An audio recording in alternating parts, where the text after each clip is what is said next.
You don't need a spreadsheet, you don't need a finance degree, and you definitely don't need to spend hours staring at numbers.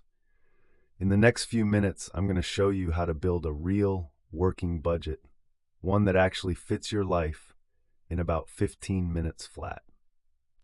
Welcome to the Money Mind.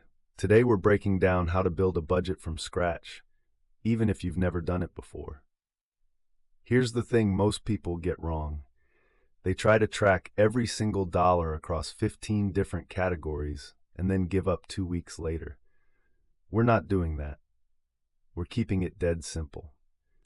Step 1. Figure out your take-home pay, not your salary, not what your offer letter says. The actual number that lands in your bank account after taxes, insurance, and retirement contributions are pulled out. If you get paid twice a month, add those two deposits together. If your income varies, like if you freelance or work hourly, take your average from the last 3 months. This number is your starting point. Everything else builds from here. Step 2. Write down your fixed expenses. These are the bills that show up every single month no matter what. Rent or mortgage, car payment, insurance, phone bill, subscriptions like Netflix or Spotify, student loans. These don't really change month to month, so they're easy to nail down. Add them all up. For most people, this chunk is somewhere between 50 and 65% of their take-home pay. If it's higher than that, that's actually useful information. It means we need to look at trimming some of these. Step 3. Estimate your variable expenses. This is where most budgets fall apart because people either guess too low or try to track 30 different categories. Don't do that. Keep it to 4 or 5 big buckets: groceries, gas or transportation, eating out, entertainment, and personal spending. Look at your bank statements from last month. You don't need to categorize every transaction. Just ballpark each bucket. If you spent about $400 on groceries and $200 on restaurants, write that down. Good enough beats perfect every time.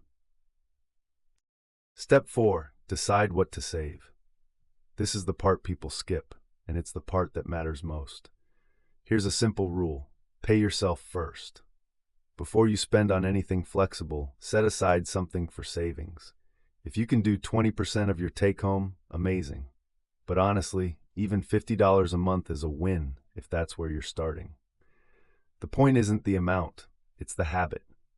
Think of it like going to the gym. Showing up 3 times a week for 20 minutes beats one intense session you never repeat. Step 5. Do the simple math. Take your take-home pay, subtract your fixed bills, subtract your savings target. What's left? That's your actual spending money for the month. This is the number most people have never calculated, and it changes everything.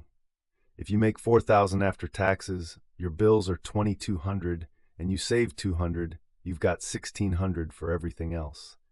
Divide that by 4, and you've got $400 a week to work with. Now you have a real number to anchor your spending to. Step 6. Pick a system you'll actually use. This is where personal preference matters more than anything. Some people love budgeting apps like YNAB or Mint. They connect to your bank and do a lot of the tracking automatically. Some people prefer a simple spreadsheet, and some people swear by the envelope method, where you literally put cash in labeled envelopes for each category. There's no wrong answer here. The best budget is the one you'll actually check more than once. If you hate spreadsheets, don't use one. If apps stress you out, grab a notebook. Match the tool to your personality. Step 7. Check in once a week. Not every day, that's exhausting. And not once a month, that's too late to course correct. Pick one day a week. Sunday evening works great for a lot of people. Spend 5 minutes looking at what you've spent so far, compare it to your weekly number from step 5, and adjust if needed. Maybe you went heavy on eating out this week, so you cook more next week. That's it.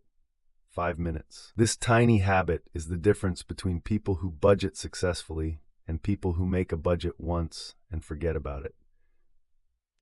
And that's it. 7 steps, 15 minutes, and you've got a working budget.